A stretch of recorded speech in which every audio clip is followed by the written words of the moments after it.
A new day has dawned in Deadlock. Haze has received the biggest changes the OSIC's Dreamstalker has ever seen. Bullet Dance will never be the same again, alongside Sleep Dagger's damage-focused builds finally returning to the meta.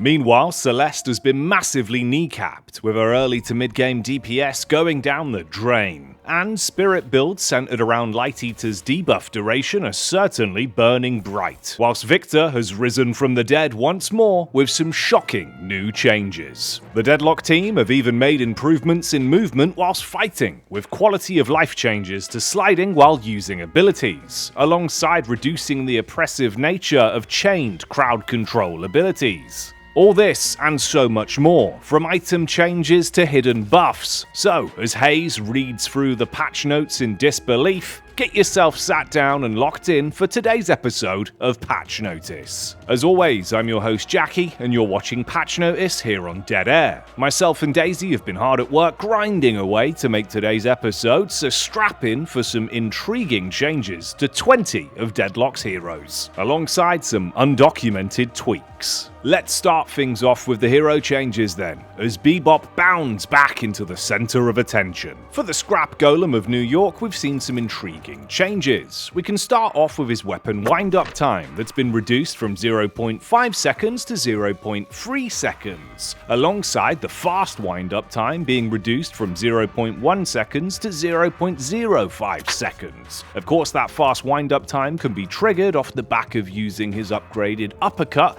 to reduce your downtime in charging up. Bebop's tier 2 AP upgrade in Exploding Uppercut will give him the fast wind-up benefit, and you can see in this before and after comparison that it's drastically quicker, making it feel almost instant when looking to confirm or deny souls in laning off the back of having this buff. Even his default wind-up time feels vastly quicker following this update, and this is a great gun change that in reality should make him feel far more responsive generally when playing Deadlock and fighting in PvP, but like I mentioned as well for soul claiming. So all in all, a great update here for the feel of Bebop's weapon. Next up, returning by popular demand, once again Bebop can self-cast his Sticky Bomb. But this comes with a twist this time around. It will now be dealing 20% damage to yourself, so it will give you a reason to once again invest into his tier 3 AP upgrade for Sticky Bomb to gain that increased movement speed. However, you do now have to be a little bit smarter when it comes to sticking bombs on yourself and running into the enemies. It makes sense, it is still an explosive that's going off and would generally deal damage to Bebop in theory. Feels like a bit of a monkey paw situation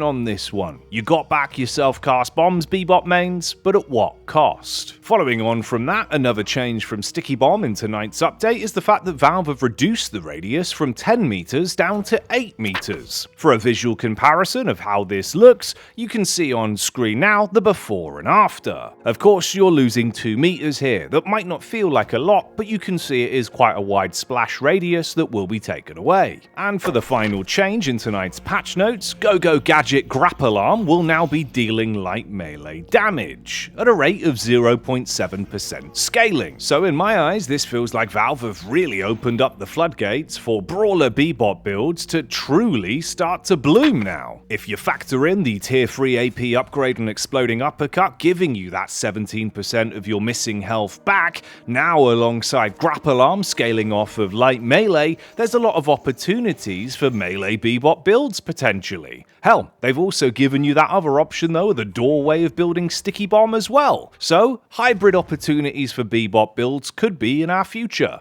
Alas though, as Bebop sprints away, exploding onto the scene next, it's the Billy Goat himself. 2 changes on the docket this time around for Billy. First and foremost, it'll be Bashdown, as he slams into action. Now, Bashdown's tier 3 AP reward has been increased from a -2 second charge time to now being -3 seconds, granting Billy mains the opportunities to bash your head in that extra bit quicker between charges. Shifting focus from Bashdown though, we can look at the other changes. Now, his second ability, Rising Ram, was also tweaked inside of tonight's patch. with its tier 3 damage increase percentage going up from 8% to 10%. This is of course that on-impact damage effect that will be dealing 10% max health as spirit damage. That should be a noticeable jump up in damage dealt, with your missing HP scaling into spirit damage increasing massively at this rate of 10% damage applied. Bouncing off though into greener pastures, Billy's changes come to an end. However, the changes for Celeste are just beginning, as she gallops back into focus. Looks like Celeste has finally got her comeuppance in this update with a bountiful collection of nerfs. Let's start out with her overall base value changes then. Her base health has been reduced from 790 down to 700, so losing almost 100 HP off the top there from her starting pool, alongside her health gain per boon also being reduced from a rate of 47 HP per boon to 45. However, Valve did at least remove the negative base bullet resistance that Celeste had, that was at a rate of minus 8% resistance. She'll now be back to just flat baseline values. Shifting focus though, we also saw some changes to Celeste's gun. Her weapon of choice, Carney Life, had some flat damage reductions, with its bullet damage being rescaled. This has gone down from 22 damage plus a growth rate of 0.7 per boon, to now being 18 damage at a growth rate of 0.82 per boon. Alongside her bullet cycle time being increased from 0.6 to 0.65. Effectively, this is an 8% reduction in fire rate and overall DPS, and you can see the Unicorn of Coney Island has once again been massively kneecapped. These are clearly very targeted nerfs this time around, that focus on limiting her early to mid-game burst damage and sheer oppressive gun DPS. I'd imagine this should now result in gun builds being more limited in power ceiling. In layman's terms then, these bullet damage and cycle time changes result in her weapon being weaker at the start and mid portion of games when she's lower level in boons, and then reaching a higher ceiling towards the end of games when she's far higher level.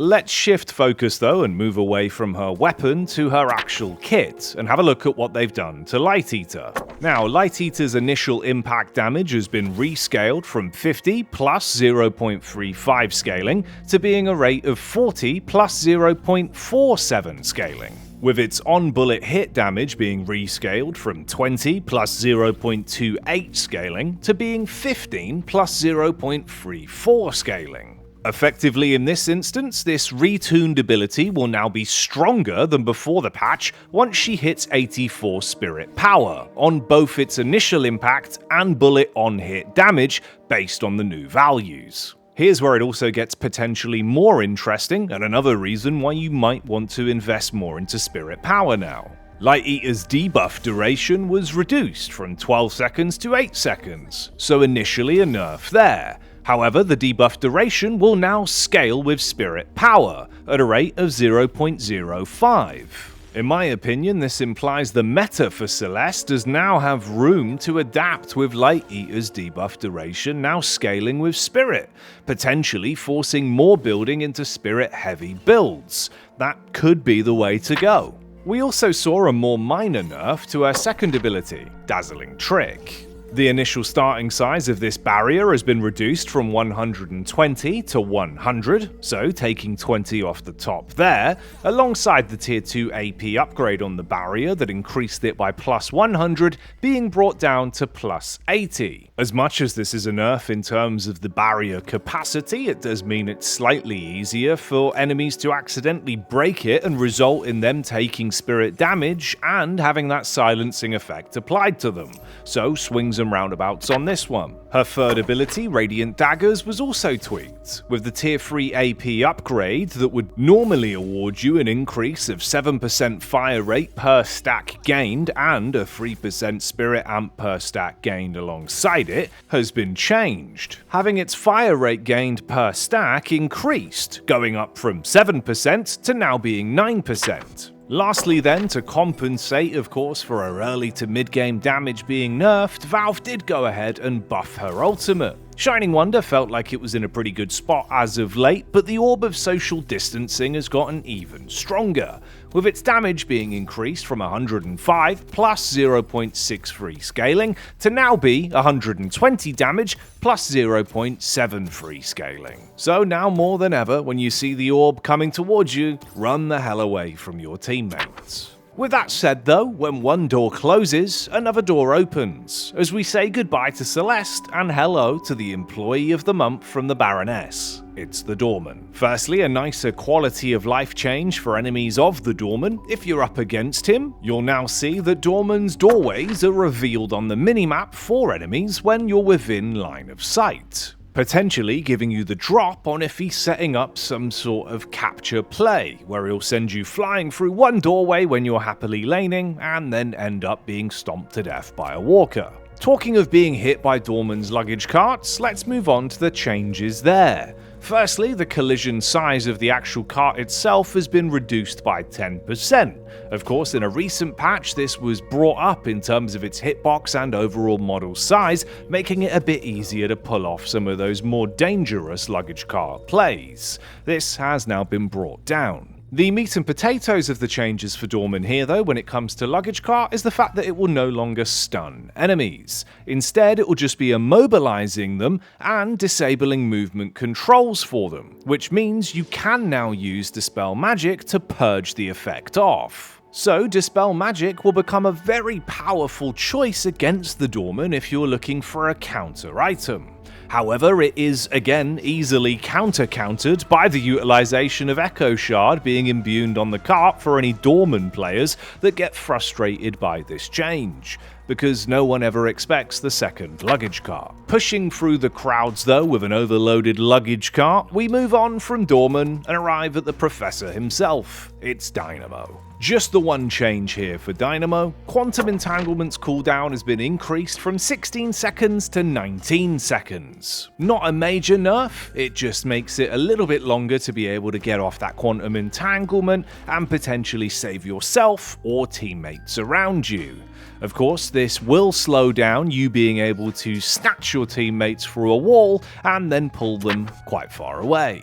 If you didn't know, that is something you can do with Quantum Entanglement, so if you ever find someone trapped behind a wall, just rip them straight through it. Anyway, as Dynamo ducks his head and runs away from the fear of more aggressive nerfs looming over his shoulder, Grey Talon sprints after him with a round of buffs for the talented archer. Firstly then, for Wesley Grey Talon, his spirit power per boon has been increased from a rate of 1.1 to 1.6, so a decent spirit power growth buff there. Alongside that, he'll be chasing you down slightly quicker when channeling his charge shot, as the movement speed has been increased from 1.3 meters of move speed to 1.5 meters. Finally, for Wesley, we saw a collection of tweaks to Guided Owl. In my opinion, all of these are buffs. We'll start with the first one. Guided Owl's minimum speed has been reduced from 17.8 meters to 15 meters. You might think that reduction in value could be taken as a nerf, but in all honesty, if you want more control when flying the bird,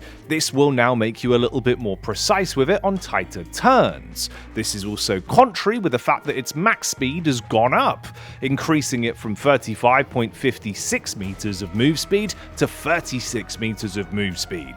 So when you want to go fast, you certainly can. The duration of the actual owl ability itself as well went up by 2 seconds, increasing from 18 seconds to 20 seconds. So Owl City could certainly become a reality. That's not fireflies you're seeing. With all that said though, it feels like someone's been stalking Grey Talon this entire time, and the revived assassin Haze emerges from the nightmares of her foes to terrorize the cursed apple in a whole new way. In regards to Haze, we've seen nerfs to the Beyblade Haze meta that returned with her AP rewards, once again giving her the ability to target one additional enemy when that was added back to her kit. However, that aside, there's massive buffs to her older assassin playstyle, with dagger-oriented builds once again becoming very viable and a fun way to play with the increased damage it gives on spirit scaling, alongside mechanical changes that make her feel more seamless and less clunky. So let's have a look what Valve have done. It might look like a minor change, but I'm actually a big fan of this one. You can see with a before and after comparison on screen now that throwing Sleep Dagger will no longer force you out of that right mouse button zoom, allowing you to potentially track a foe a little bit easier because it won't force your camera back and then thrust it back in, allowing you to trace someone when shooting at them and moving that tad bit nicer. In regards to the actual buffs to the dagger itself, the wake up delay now has spirit scaling at a growth rate of 0.003. Alongside the actual percentage damage based increase spirit scaling going up from 2.6 to 2.8. Now, I know you might be thinking that's only an increase of 0.2, is that really going to be noticeable? You can see on screen now some of the differences of various levels of spirit power when using the dagger, and I tell you, it feels massively better.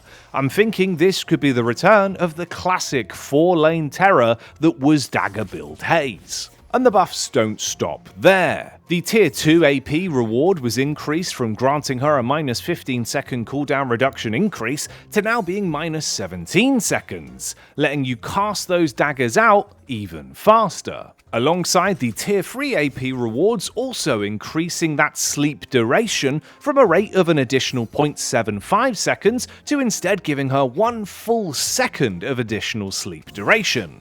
And the slow duration that's applied also increasing from 2.5 seconds of application to 3 seconds. All in all, it looks like it could be a great time to play some Sleep Dagger Haze if you aren't already considering it. For anyone that wasn't around back when this was prolific, it'll be a fun time to try her out, as it seems like we're moving more and more into that assassin meta, where Sleep Dagger once again is more of a damage dealing piece rather than just utility. Talking of some of her utility though, let's start to put the microscope on Smoke Bomb. Smoke Bomb spirit scaling was increased from 0.08 to a rate of 0.1, making it easier for you to get that increased scaling now, which of course in turn will increase the duration of Smoke Bomb's effect, so she can stay in the shadows longer and sprint across the map. The tier 3 AP reward investment for Smoke Bomb also got a massive buff here. Of course, the tier 3 reward will also allow her to dispel non-ultimate debuffs, and previously was granting her bullet lifesteal for 5 seconds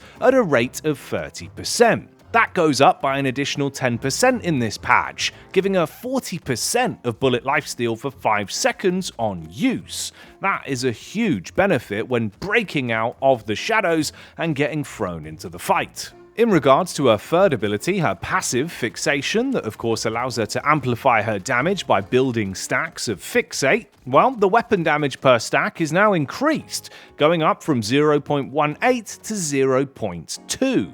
The caveat to this is the fact that the tier 3 AP reward that would grant you additional weapon damage per stack has been toned down, going down from a ratio of 0.14 weapon damage per stack to instead being 0.12. So effectively, stronger fixate weapon damage per stack earlier into the game when it's at lower level, and then slightly reduced increase when it hits its tier 3 reward. And that brings us to her ultimate, Bullet Dance. Now, Bullet Dance has seen quite possibly the biggest changes it's ever had inside of this update.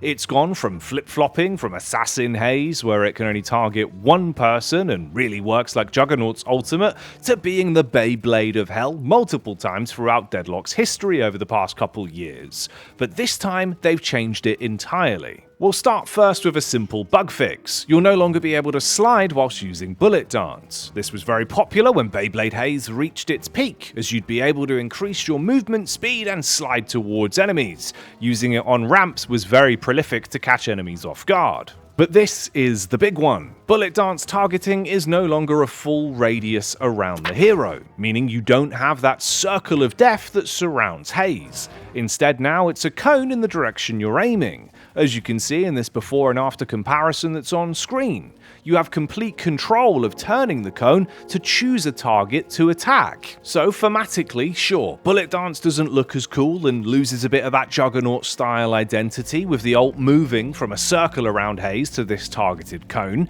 However, this is a buff, in the sense that without the +1 enemy's target AP reward being in her kit anymore, you can now aim the ability, allowing you to avoid losing DPS and focusing fire on isolated targets more effectively, choosing who should take the damage rather than the enemy team just soaking. Alongside this major mechanical change though, they also made some sweeping adjustments to how the ultimate works. Its cooldown has been reduced from 165 seconds to 145 seconds, allowing you to use the ultimate a little bit more frequently. Quite a nice buff there in terms of finding isolated picks and blowing them to smithereens. The base 60% evasion that was built into the ability has been removed though, but we'll come back to that later. On top of that, the duration itself was increased from 3 seconds to 3.5 seconds, giving you that extra 0.5 seconds to finish a player off. Because of this though, the spirit scaling ratio has been reduced from a rate of 0.08 to 0.03.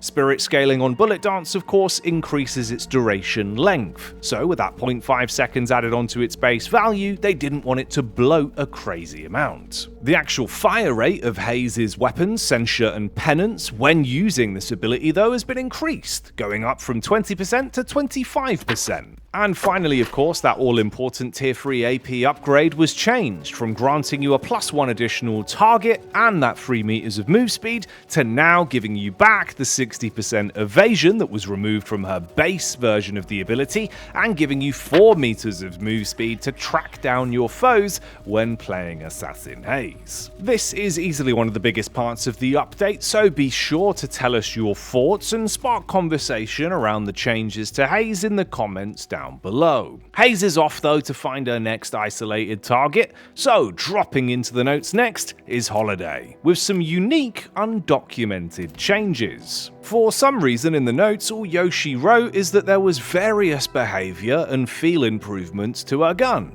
and he's not wrong. But it does go deeper than that, so let's take the top off and have a look what's actually been changed here. The real changes are the fact that she's had her bullet gravity removed, so she won't have that drop feeling on her shots, alongside having her bullet velocity being upped from 635 meters a second to 1160 meters a second, which now means she has the second highest bullet velocity in Deadlock, only beaten by Venator at 1590. So finally, that legendary revolver from Doc Holliday's past actually feels like it packs a punch. Additionally, they've also increased the bullet size of the actual rounds that are shot from the weapon and reduced her recoil, with her crosshair now staying far more consistent after firing, compared to jumping halfway off your screen. In my opinion, these are fundamentally great gun changes that make her feel way more natural to play, removing that really awkward feeling from living the gunslinger fantasy when playing Holliday. Picture it like you've just booted up CSGO and you're on 128 tick with a deagle in your hands. It feels pretty good. Moving on though, as Holliday goes full Donkey Kong with her barrels, the Iceman is unbothered, thriving in his igloo of safety. Next up, it's Kelvin. Now for Kelvin, just a duo of changes, both centered around Frost Grenade. Frost Grenade, of course, is Kelvin's first ability, his general source of damage from a distance, causing an AoE that explodes into a cloud of freezing ice that can heal your allies and apply spirit damage and movement speed reductions to enemies. The healing spirit scaling ratio on this ability has been reduced, going down by 0.1, from 0.9 to 0.8. Additionally, they also nerfed that tier 3 ally healing spirit scaling increase that previously, of course, would buff your spirit scaling ratio on the heal applied at a rate of +1, bringing it down to +0.9. So the self-sustain and support play of just throwing those grenades out willy-nilly with spirit investment won't be as chunky by a slight margin. Sprinting away though, Kelvin exits stage right as Lady Geist turns the corner, chasing down some nerfs. Similarly to what we saw happen to Celeste, Lady Geist has had her bullet damage rescaled. The bullet damage on Johann's gift was brought down from 21 plus 9.4 base damage plus a scaling ratio of 0.946 growth per boon to instead now be dealing 20.7 flat damage plus 1.0 per boon on its growth of bullet damage. Effectively, this rescale to a gun damage bullet per boon results in her being weaker until level 23 and then being stronger following that point than she was before the update. Meaning of course she'll be weaker in mid to early game and then peak in late game after hitting 23. Additionally, they also made some changes in regards to nerfing her ultimate. Its frequency of use will now be 5 seconds longer between casts, with soul exchange's cooldown going up from 185 seconds to now being 190 seconds. So keep it in mind, Geist mains, as that 5 seconds could make a difference between stealing enough HP to stay alive. With these nerfs frustrating Lady Geist though, she drops out of the shot, with mcginnis falling down into a round of intriguing buffs. In regards to the changes to mcginnis then, let's start out with her weapon, Surfaces Rendered. The bullet damage on this bad boy has been increased from 6.2 flat base damage, plus an increase of 0.16 growth per boon, to instead now be 6.4 flat damage with a growth rate of 0.17 per boon. So the base damage and scaling per boon ratio of the damage on the mcginnis gun have both been increased, which are going to actually be pretty noticeable and could viably make her gun feel powerful again. It's really felt like it's lost a lot of its oomph since they removed the rate of fire increases and toned down some of the values a little while ago. But it seems like we're eating good tonight, mcginnis enjoyers, as Spectral Wall also got some unexpected buffs. In my opinion, the reason Valve have done this is because a lot of players are still struggling to adapt to the idea of actually double heavy meleeing the wall, often just looking for the left or right point to wrap around the wall rather than running the risk of punching it. So they went ahead and made it last longer and made it even bloody bigger. Spectral Wall's duration has been increased from 5.5 seconds up to 6 seconds, with its base segment count also being increased from 7 to 8. You can see the sheer size difference with the before and after on-screen comparisons. And for some visual flavour on just how big this is now, you can block off the entirety of the mid-boss pit, you can block off the entirety of the lane bridges no matter where you are, mid lane or either of the side lanes. It effectively makes it the perfect zoning tool, where you can actually cage someone. So get used to the new wall size, and for enemies of mcginnis, get used to knocking that thing down. With her wall now bigger and better, mcginnis tries to block off the next hero from his appearance on Patch Notice. But alas, we've arrived at Mirage. Back in the headlines for what feels like the third patch in a row, Mirage has seen some more changes. This time though, it's not buffs on buffs, it's in fact a bountiful collection of impactful nerfs. His reworked Fire Scarab ability has recently seen some sweeping changes, with the previous patch nerfing its health steal per second from 10 to 9. That's gone one further into Night's update as it goes down from 9 to 8 HP stolen per second. Alongside this, the health per second steal spirit scaling ratio was also reduced, going down from 0.12 to 0.1. These of course are a pretty punishing ability, being charge based and allowing him to throw them out for 8 seconds of reduced damage from the enemy and stealing away a bountiful collection of HP per second. So I'll take these and do imagine it will noticeably harm the sheer power of Mirage when it comes to 1v1 bouts, similarly to this next change. Jin's mark has finally had its spirit scaling reduced, going down from 0.38 to 0.35. Anyone that was unlucky enough to run into a team of 6 Mirages during the April Fool's multi-hero update, you'll know just how powerful this ability can be. Hell, if you even run into him in the laning phase or are unfortunate to find him down a dark alley in New York, you'll know how powerful this ability can be. Popping for upwards of 2.5k damage when building stacks on you, it was awful how much burst it could have. And very easy for him to build up those stacks late game, with spirit scaling really making it nuke teams away. For the Mirage mains, I don't think this will kill your favourite Wyoming enjoyer, but it will instead make it a bit more reasonable when facing him in head-to-head 1v1s. As Mirage tucks tail and runs away though, as he's being chased down by the time thief Paradox, who's looking to get her hands on Nashala's vessel. Some helpful buffs here that I do feel like were necessary to make a slightly weaker Paradox as of late a bit more in line with the rest of the cast. But with the sheer HP pools of most heroes, yes, she'll be stronger, but I don't think she'll be back to that server admin killing machine. Let's talk about what they've done then. Bullet damage has been increased from 6.42 base damage with a growth rate of 0.242 per boon to instead now be 6.8 flat bullet damage with a growth rate of 0.26 per boon. So her gun should finally feel like it's got some oomph again. Although this is the more interesting changes in my opinion. Time War had its width increased from 7.5 meters to 8 meters. You can see the before and after comparison on screen now. Alongside this, the height of Time Wall was also upped from 3.5 meters in base value to 4 meters. Bear in mind, this doesn't factor in the increase that you can get from investing AP into Time Wall. This is even increasing over what we saw in the previous patch, where it went up from a ratio of 7 meters to 7.5 meters, now of course being all the way up to 8. So it's absolutely a decent size bigger. Of course, with just investing a single AP into the ability, you'll also gain that plus 2.5 seconds of duration, 3 meters in width, and 1 meters in height, making it substantially sized, as you can see on screen now. Lastly then, they also made some adjustments in terms of kinetic carbine. Its collision radius was increased slightly, making it a little bit easier to get those shots off. And with that said and done, Paradox drops down into the depths below New York to find our next hero, Rem. And if you're enjoying today's episode of Patch Notice, why not subscribe to Dead Air to never miss an upload and always know every time we post a high quality Deadlock video.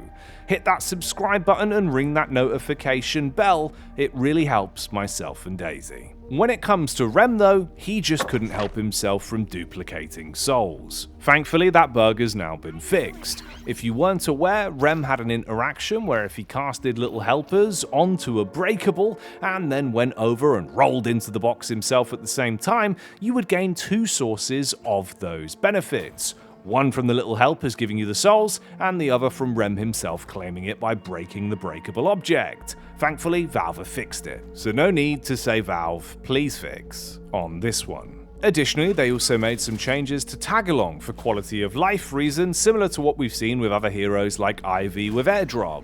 You can no longer cancel it during the cast delay to prevent accidentally stopping it mid-cast. A nice little quality of life change there. Lastly then, let's set our focus on Deadlock's sleepiest warrior's ultimate, Nap Time. The radius of this ability has been up by 2 meters, increasing from 17 meters to 19 meters, with its tier 2 AP sleep duration increase going up from a ratio of adding an additional 0.5 seconds of sleep to a 0.75 second duration increase. God, everyone is very sleepy now. Naps aside though, Rem will start to scurry away through the New York sewers looking for his next location to have a nap, and Shiv drops down into action. Just the one patch note here. For Shiv, he's had a fix in regards to rage not building up against barriers. So Page mains and Celestes that are popping their prismatic shield, you best watch yourselves, as the rage inside Shiv will no longer be contained when he's wailing on your barriers. Cutting his way through his foes though, Shiv slices past the patch notes and brings us to Venator. Unexpected changes here for the Sword of St. Benedict, so let's have a look what they've done. All of the changes in tonight's update are centered around Hexline Snaptrap. The immobilized duration has been reduced from 1.5 seconds to 1.25 seconds, making it slightly less oppressive when you get trapped by it, giving you a little bit more leeway to find your escape window. On top of that, the cooldown has also been increased from 25 seconds to 28 seconds, making it a little bit longer between casts of the snap trap.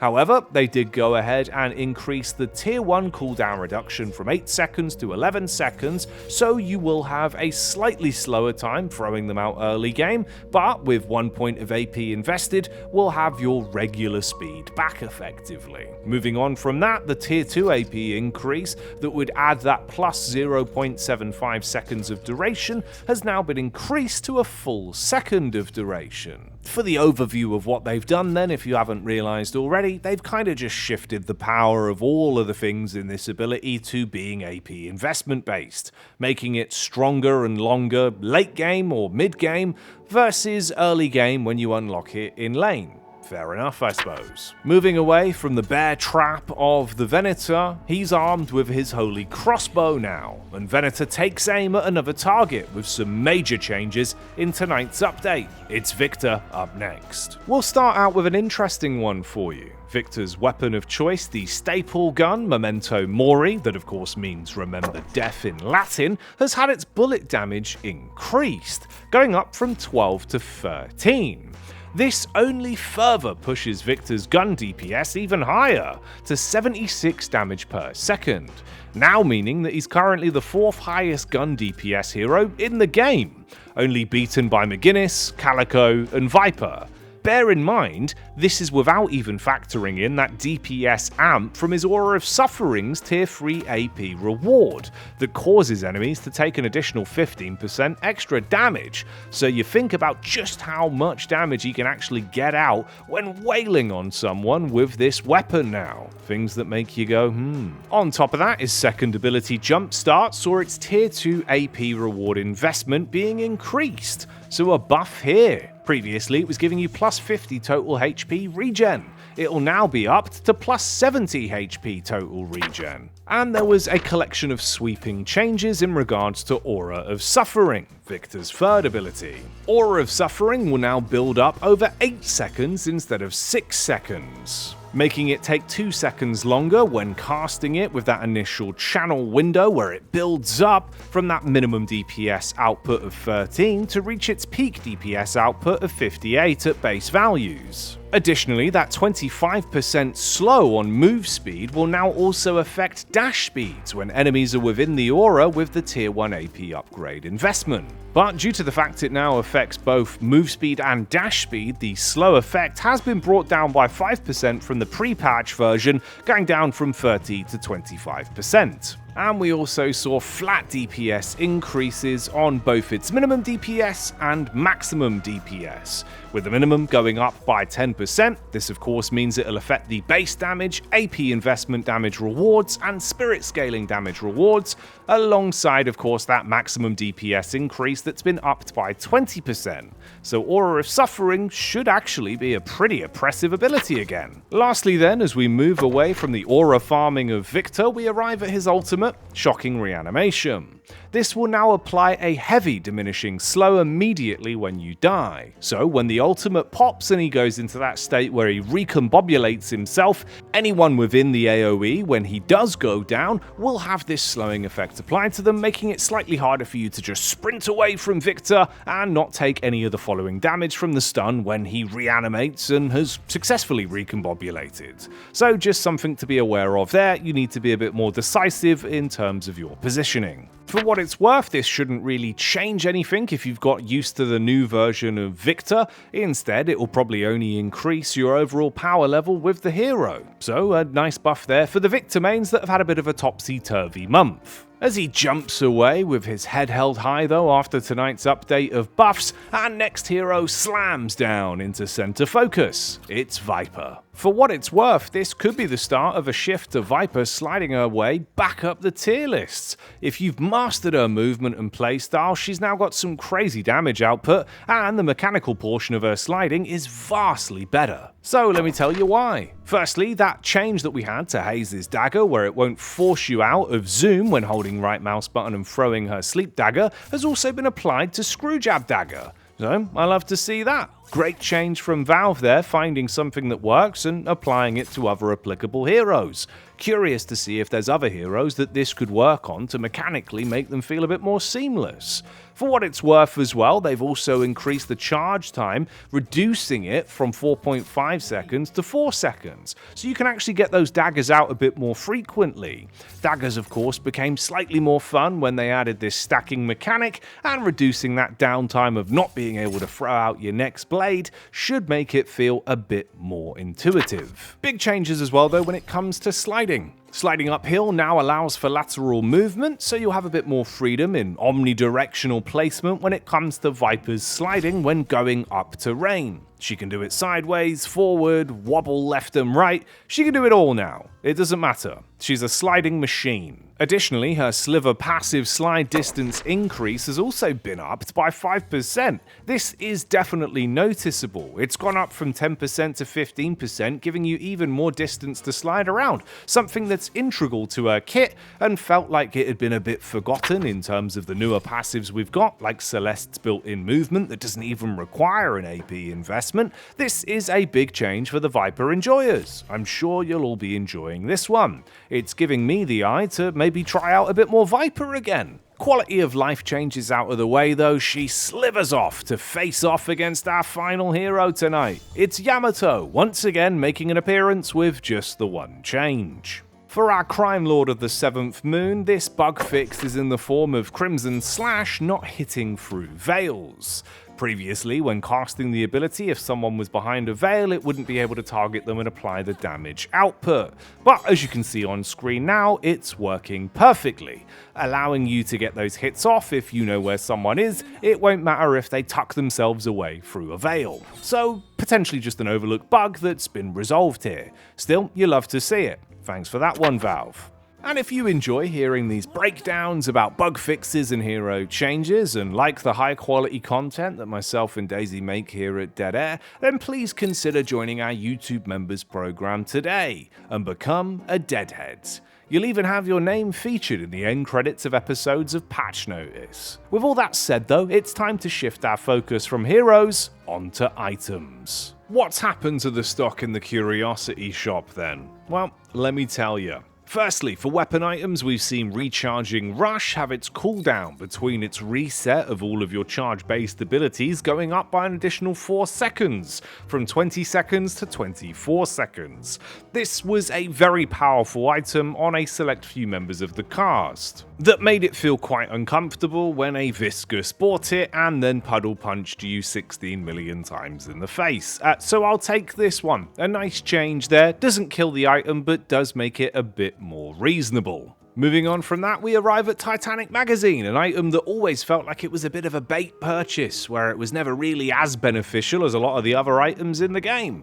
They've tried to give it a bit more fruitfulness to its actual advantages, increasing your ammo capacity increase from 90% to 100%, and alongside that upping your weapon damage increase from 12% to 14%. For our third item in the weapon item category, it's Express Shot. Now, secondary fire weapon damage was increased from 35% flat damage plus 1% damage growth per boon to instead be 40% damage plus 1.3% damage per boon. Next up then, it's quite a big one, Toxic Bullets. This has potentially finally shifted Toxic Bullets to be more of an actually anti-heal based item rather than just an oppressive dot that always guarantees kills. It was becoming a very flavor of the month item on a crazy amount of heroes, a vast majority that didn't even really need it within their item purchases. This nerf should help with how brutal it felt playing against multiple enemies if they bought it inside of one lobby. The nerfs here are as follows.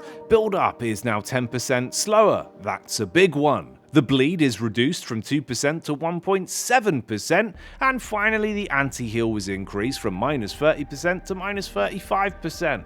So nerfs on the elements that made it just melt your face, and a buff to the actual anti-heal capabilities of the item for weapon-based heroes. Next up, we also saw some changes to Sharpshooter.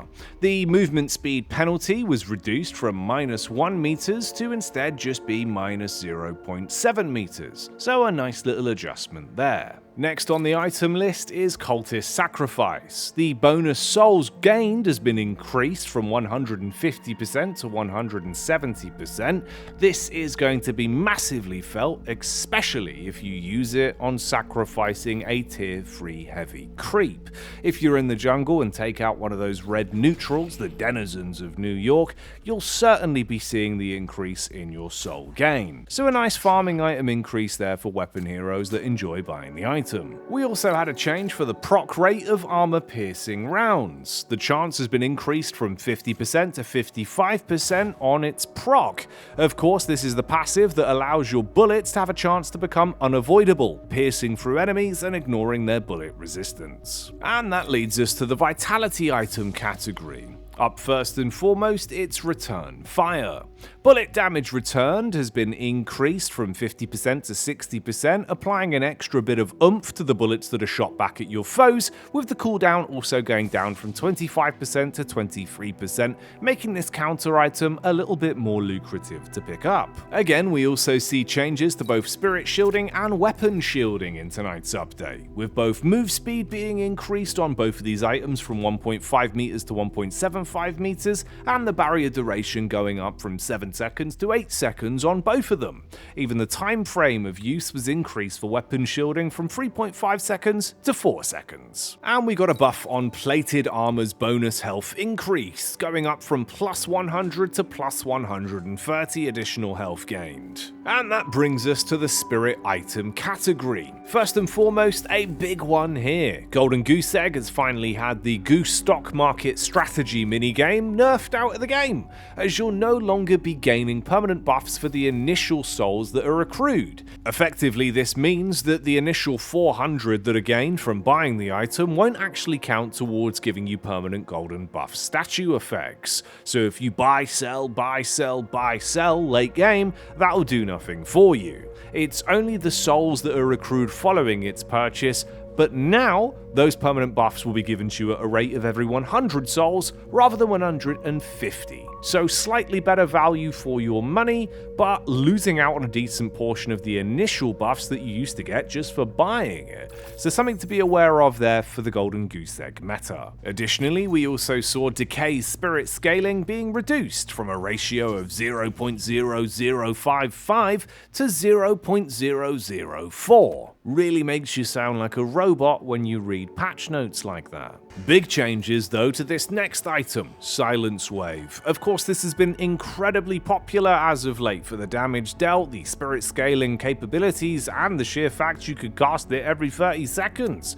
Well, all three of those categories have been nerfed in some capacity here.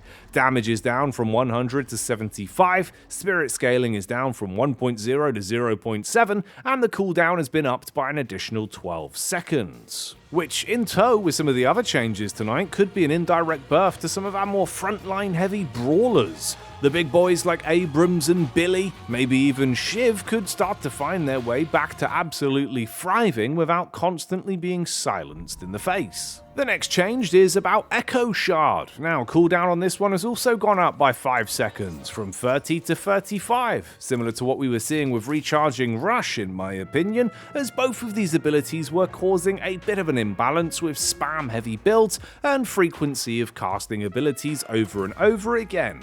I don't mind this one and think the additional 5 seconds might actually be a bit more reasonable. And for the final item that's been changed in the spirit category, it's just a simple bug fix in regards to Lightning Scroll.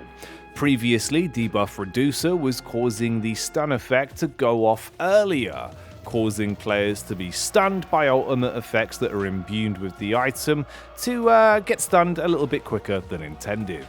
So that's it, items done and dusted. Let's round up with the general changes to gameplay and mechanics in tonight's patch. Let's talk about parrying first and foremost. You'll now be able to parry while ground dashing. Of course, if you're unfamiliar with this mechanic, as it still seems to catch a few players off guard even to this day, if you double tap your control or crouch ability, it will allow you to drop downwards using 1 stamina to fast dash in a down direction. You can do this and now parry. This opens up some windows to potentially sort of throw yourself down into fights from an aerial advantage to catch players off guard and pop a parry at the right time, potentially spicing up mid-boss fights over a venator, or potentially some other instances where you just need that vertical advantage of running off a roof and then slamming down. Looks pretty cool on a variety of the cast as well, with interjecting the down dash animation and the parry animation itself. And they also made some changes to the parry anti-mash protection. Previously, this was lasting for 0.25 seconds after the parry window of success, so it meant that you couldn't parry again for 0.25 seconds after that duration.